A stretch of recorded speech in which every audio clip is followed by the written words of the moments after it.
안녕하세요. 책을 소개하고 리뷰합니다. 책인 라디오의 박형석입니다. 오늘은 여러분과 따끈따끈한 복음과 상황 신간 주제 소셜 딜레마에 대해 이야기를 나눠보려고 합니다. 소셜 딜레마라는 단어를 들어보신 적이 있나요? 저도 사실 처음 들어보는데요. 알고 보니 넷플릭스에 올라와 있는 영화의 제목이라고 합니다. 실리콘밸리 전문가들이 중독과 가짜뉴스에 시달리는 현대사회를 지적을 하면서 자신들의 창조물인 소셜미디어를 주의하라고 용기 내어서 경고하는 이야기인데, 평에 따르며 생각할 게 굉장히 많아지는 영화라고 합니다. 소셜 딜레마, 소셜미디어로 광이 연결된 시대가 우리에게 좋은 것일까요? 나쁜 것일까요? 영화의 내용처럼 우리가 자주 이용하는 소셜미디어는 주의해야 하는 것, 조심해야 하는 것일까요? 그 속에서 그리스도인으로서 살아간다는 것은 어떤 의미일까요? 더군다나 코로나 때문에 당연히 자연스럽게 소셜 플랫폼을 이용할 수밖에 없는 상황에서 소셜미디어를 어떻게 바라봐야 할까요? 오늘은 두 분의 게스트를 모셔서 이야기를 나눠보겠습니다. 이제 갓 복귀한 혜경 간사님, 또 열정의 1년차 정세인 간사님을 모셔보겠습니다. 반갑습니다. 안녕하세요. 네, 우리 간단하게 인사 부탁드리겠습니다. 네, 저는 열정의 1년차라기보다는 걱정의 1년차 정세인 간사입니다. 네, 반갑습니다. 네, 저는 신간호를 마치고 이번 주 갓 복귀한 이제 신입 간사 유혜경입니다. 네, 반갑습니다. 네, 두 분의 간사님과 나눠볼 이야기는 소셜 딜레마, 그러니까 복음과 상황의 두 번째 커버 스토리인 포노 사피엔스 시대를 헤엄쳐 나아가기 라는 설교환님의 글을 세 분 간사님과 함께 차근차근 리뷰해 보도록 하겠습니다. 사실 시중에 이런 사피엔스라는 단어가 들어가 있는 책이 굉장히 많이 나와 있죠. 사피엔스라는 책도 있고, 호모 데우스, 호모 콘티누스, 호모 루덴스, 이렇게 사람에 관련된 단어가 굉장히 많이 들어가는 책들을 보는데, 포노 사피엔스라는 단어는 전 처음 들어보거든요. 혹시 어떤 단어인지 간단하게 소개해 주실 수 있으실까요? 네, 포노 사피엔스라는 단어는 2015년에 이코노미스트의 기사 속 제목으로 처음 등장했던 단어인데요. 이제 포노 사피엔스의 포노라는 단어가 우리의 스마트폰의 그 폰의 포노거든요. 그래서 스마트폰을 이제 우리 신체의 일부처럼 사용하는 인류를 지칭하는 말입니다. 우리가 이제 딱 포노 사피엔스겠죠? 그렇죠. 네. 요즘 시대를 살아가는 대부분의 사람들이 포노 사피엔스인 네. 것 같아요. 이 범주에 속해 있는 것 같은데, 이 글 전반적으로 어떤 내용을 담고 있는지 혜경 간사님이 소개해 주실 수 있으실까요? 네, 전반적인 내용을 좀 소개하자면 포노 사피엔스 시대 세임 간사님이 말씀해 주셨던 것처럼 스마트폰을 제2의 신체로 여기며 살아가는 사회 속에서 우리가 알게 모르게 발생하는 그 문제들을 저자가 일단 먼저 짚어주고, 후에 이에 대한 대안, 그리스도인에게 제안하는 대안들을 몇 가지 제시하고 있습니다. 그러니까 글이 두 부분 정도로 구성되어 있는 것 같아요. 네. 포노 사피엔스 시대의 한계와 단점, 그리고 그 대안들에 대해서 간단하게 이야기를 하고 있는 것 같은데, 먼저 우리는 한계와 단점에 대해서 좀 공감하는 부분들을 읽어주시고, 또 왜 그 부분을 선택을 하셨는지 나눠주시면 좋을 것 같습니다. 우리 먼저 어떤 분께서 먼저? 제가 먼저 네네네. 나눠보겠습니다. 네. 저는 두 개의 다른 문단에서 같은 내용의 이제 문장을 가져와 봤는데요. 자, 한번 읽어보겠습니다. 기본적으로 장비는 그 자체로 거부해야 할 악은 아니지만 실제로 기능하는 방식이 어떠한지 포착해야 한다. 그리스도인은 테크놀로지를 애써 거부할 필요가 없고 현실적으로 벗어나기도 어렵다. 다만 테크놀로지 속에서 구현되는 사회적 상상계를 분별 없이 받아들일 수는 없다. 이 두 문장인데요. 제가 이 부분 사실은 조금 문제의식이라기에는 구체적이진 않고 조금 모호한 문장이라고 생각하는데, 제가 이 부분에서 공감했던 거는 그리스도인이 어떤 태도와 자세로 쏟아지는 테크놀로지와 정말 이런 기기들 사이에 서 있어야 되는가에 대해서 이제 제시해 주셨기 때문에 공감이 많이 됐습니다. 사실 저도 이제 SNS를 굉장히 많이 접하고, 특별히 또 이번 1년은 정말 온라인 세상에서 사역도 하고 생활도 했었는데 그 속에서 정말 정신을 차리고 분별하면서 서 있기가 어렵다는 걸 많이 느꼈거든요.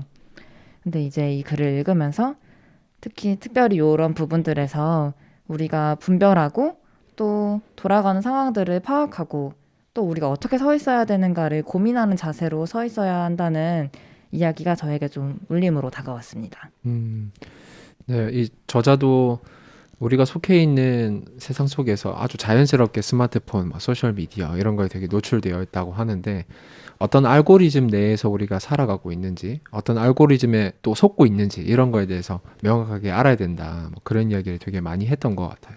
네. 그런 의미에서 분별할 필요가 있고 공감을 했던 거죠. 네, 좋습니다. 네, 혜경 강사님 혹시 어떤 부분을 픽하셨나요? 제 픽은요. 저는 이제 제가 먼저 읽어드리자면 우리는 육체로 존재하는 타자들과 공존하며 소통하는 가운데 어느 정도의 불편함을 감수하며 자신의 유한성을 깨닫고 타자를 이해하며 살아가는 존재다. 소셜미디어 속에서 나 중심으로 세상을 구성하고 살아가는 사람에게서 타자는 결국 소거되고 실제 현실 속에서 불편함을 감수하며 풀어나가야 할 관계는 귀찮을 뿐이다. 저는 이 문단이 되게 인상이 깊었는데 이 문단 이전에 이제 김곡 씨라는 분을 인용을 하시면서 그분이 이제 타자를 지우는 방식으로 이제 소셜 미디어의 의사소통이 나타난다고 주장한다고 하더라고요. 그래서 저는 이제 이걸 좀 보면서 저희가 이제 직접 만날 때는 서로 보여주고 싶은 모습만 SNS에서 보여지는데 그것과 다르게 우리가 되게 모든 다양한 우리의 모습들을 같이 바라보면서 또 거기서 또 우리가 서로의 그 다름에서 오는 불편함을 감수하면서도 또 그를 이해하려고 노력하는 시도들을 되게 많이 이어간다 생각하는데 되게 또 그거와 다르게 SNS는 보여주는 것만 보여주고 싶은 것만 보여주기도 하고 또 원하지 않는 관계들은 그냥 화면을 끄거나 그것들을 삭제하기만 하면 되는 것들이 되게 저는 그 소위 요즘에 우리가 많이 말하는 손절이라는 단어가 되게 온라인에서 잘 많이 이루어지는 것 같다는 생각이 되게 들었고 그게 되게 온라인에서 익숙해지고 편해지다 보니까 오프라인에도 그게 영향이 되게 가고 있다는 생각을 좀 하면서 저는 이 문단이 되게 인상 깊게 다가왔던 것 같습니다. 그렇네요. 저도 약간 이 문단이 굉장히 저한테도 인상 깊었는데 특별히 그 맨 마지막에 귀찮을 뿐이다라는 말에 굉장히 공감이 많이 갔던 것 같아요. 네. 그 유한성을 깨닫고 타자를 이해하고 살아가는 존재이긴 하지만은 실제 삶에서 그런 불편함을 감수하면서 풀어나가야 한다면은 되게 많은 에너지와 많은 품이 들어간다. 그래서 귀찮게 느껴지고 차라리 그런 일들을 발생하지 않도록 애시당초에 어떤 관계를 단절하거나 아니면은 SNS 상에서는 되게 쉽게 할 수 있잖아요. 관계 단절. 그냥 끊어버리면 되니까. 근데 현실 세계에서 그거가 어려울 때는 그냥 여러 가지 이유로 만나지 않는다거나 만나도 특별히 모나지 않는 모습을 보여주기 위해서 노력하거나 좀 그런 노력들도 있는 것 같아요. 맞습니다. 어쨌든 우리가 이 소셜미디어가 굉장히 만연한 시대 가운데 살아간다는 거, 또 스마트폰 안에서 관계를 맺는다는 게 참 이런 한계와 단점들을 들고 있는 것 같아요. 네, 그럼 계속해서 어떻게 하면은 좋을지 그 대안들을 우리가 이제 하나하나 다 말씀드리면은 사실 이 부분 읽을 때 재미가 없으니까 이번에도 역시 감명 깊으셨던 부분들 한번 읽어주시고 왜 그렇게 픽을 하셨는지 말씀해 주시면 좋겠습니다. 네, 이번에는 혜경님, 세임님부터. 네. 네. 선생님부터 해주시면. 네. 제가 먼저 하겠습니다. 네, 좋네요.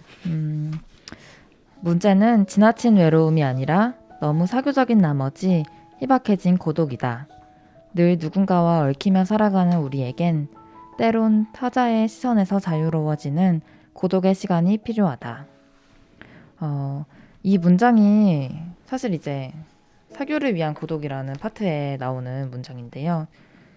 정말 저는 공감했던 부분이 사실 외로움에 대해서는 많이 이야기하고 외로움의 어려움을 이야기하는 사람들이 주변에 참 많은데 잘 고독의 시간을 보내고 있는가 했을 때는 고독이라는 것 자체를 낯설어하고 고독의 시간으로 가는 것을 두려워하고 고독 이퀄 외로움으로 여기면서 그걸 피하는 사람들이 참 많다는 생각을 했습니다.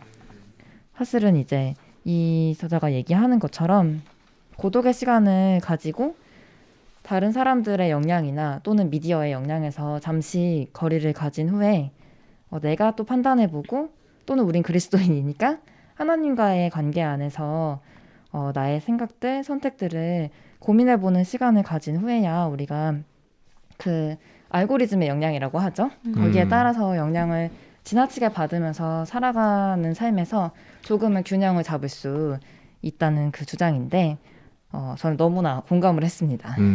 그렇죠. 여기서 우리의 문제가 지나친 외로움이 아니라 오히려 고독의 부재가 더 큰 문제다. 이런 이야기를 했던 게 저도 되게 인상 깊었던 것 같아요. 네. 네. 저도 이 부분이 되게 인상이 깊었는데 저는 그 다음 문장에 나오는 뭔가 누군가 얽히며 살아가는 우리에게 때로 타자의 시선에서 자유로워지는 고독의 시간이 필요하다. 이 시간 속에서 우리는 스스로를 마주하며 생각을 정리하고 행동을 결정한다. 이 부분도 저는 되게 인상이 깊었는데 뭔가 SNS를 이렇게 하다 보면 되게 자기의 진짜 존재가 어떤 존재인지, 자기가 이 땅에서 왜 살아가고 있는지, 자신의 존재와 정체성을 되게 잃어버리고 그냥 그 소셜 미디어에 되게 이렇게 파도에 흘러내려가는 느낌이 되게 있는 것 같은데, 좀 그런 것에서 잠시 멈춰서서 자기가 어떤 사람인지를 좀 마주하고 그런 것들을 확인한 후에 다시 그 SNS가 만연한 포노 사피엔스 시대로 나아간다면 되게 그것들에 휩쓸리지 않고 또 자신만의 그 무게를 가지면서 나아갈 수 있지 않을까라는 생각이 들어서 저도 고독의 시간이 되게 인상 깊었던 것 같아요. 네. 저 같은 경우에는 그 실천적인 대안들에 대해서 맨 마지막 부분에 있는 거였는데요. 그 부분을 읽어드리도록 하겠습니다. 스미스가 아우구스티누스의 신공론을 통해 말하는 것처럼 우리는 교회와 세상, 즉 천상도성과 지상도성이 중첩된 시대에 던져져 있다. 각 도성에는 경쟁하는 비전이, 이 비전을 세계 속 사람들에게 심어주는 예전적 실천이 있다. 그리스도인은 기독교적 실천을 통해 배운 비전을 품은 채 종말론적 자세를 견지하며 세상 속에서 살아나간다. 하나님의 창조 세계가 부여하고 십자가와 부활과 새 창조가 갱신하는 문화적 소명이 그리스도인에게 남아있다. 세상을 긍정하면서도 그 세상을 천상도성에 맞게 조율하는 것이 이 시대를 살아가는 그리스도인의 역할이다.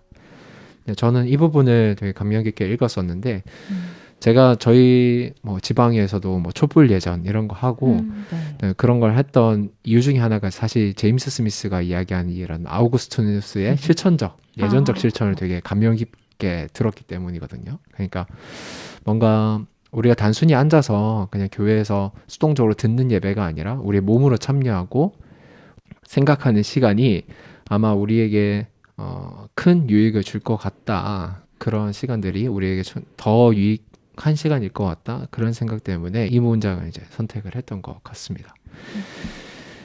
네, 저희가 이제 두 부분을 나누어서 첫 번째 부분에는 좀 한계에 대해서 공감한 부분들, 두 번째는 어떤 대안에 대해서 공감하는 부분들을 좀 이야기를 나눠봤어요. 어쨌든 되게 좋은 이야기인 거는 맞는 것 같아요. 근데 저희가 사전에 이야기했던 것처럼 시대적으로는 되게 한계와 어떤 단점에 대해서는 공감이 많이 된 부분도 있지만은 실제로 이거를 우리가 살아가고 있는 시대에 적용하기에는 조금 이상적인 부분이 있다라고 느꼈던 부분도 있었던 것 같아요. 네. 총평을 간단하게 한번 내려볼까요? 선생님들 혹시 이 글에 대해서 또 소셜 딜레마에 대해서 간단한 총평. 저는 이제 포노사피엔스 시대에 대한 문제 제기와 또 대안의 방향에 전반적으로 동의하는 바인데 잘 제시를 해주셨지만 이미 1년 동안이나 정말 온라인 세상에서 살아왔던 지금 시점에서의 저에게는 조금 아마 여러분도 이제 글을 읽어보시면 구체적인 대안들을 읽어보실 수 있으실 텐데 그 대안이 조금 이상적으로 다가오기는 했다. 이런 평을 남기고 싶습니다. 네. 저도 세임 간사님이랑 좀 비슷한데 앞에 한계나 그런 것들을 좀 이렇게 짚는 부분들은 되게 공감도 많이 되고 되게 내가 이렇게 잘 이렇게 그냥 흐리게 보고 있었던 부분들이 다시 짚어주셔서 그런 것들은 정말 좋았고 대안도 어떻게 보면 우리가 해가야 될 뭐 근본적인 방법이구나 라서 되게 좋은 대안이다라는 생각이 들었지만 저도 이제 온라인으로 계속 사역을 우리가 해왔고 또 앞으로도 우리가 계속 온라인으로 이어가야 하는 상황 속에서 만나지 못하는 이런 상황들에서 이런 대안들이 저한테는 좀 막막하게 다가오기도 했던 것 같아요. 네, 그렇군요.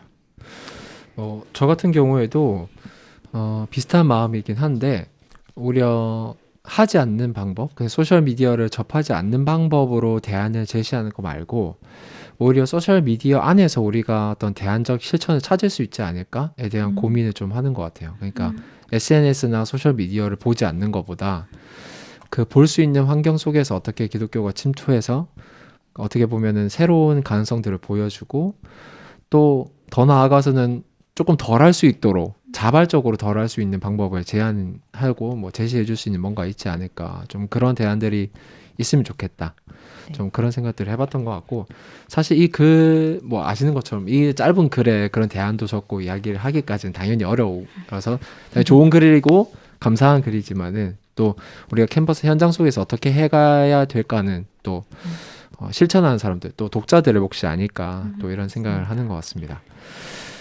네, 오늘 뭐 어쨌든 짧게 또 이런 이야기 또 나눠봤는데, 네, 아무튼 참석해주시고 좋은 이야기 나눠주셔서 감사드리고요.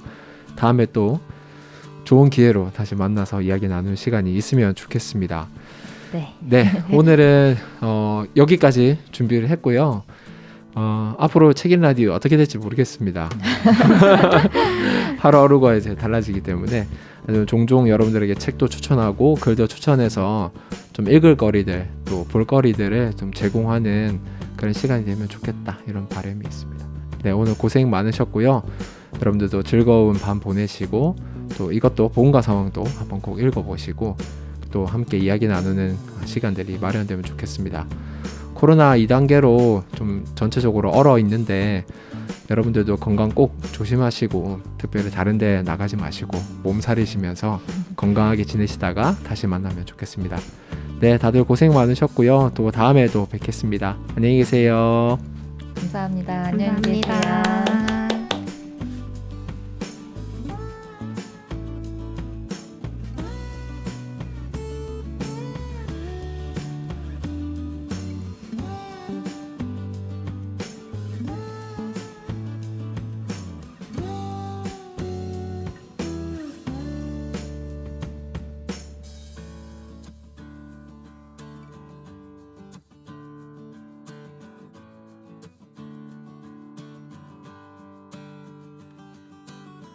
음.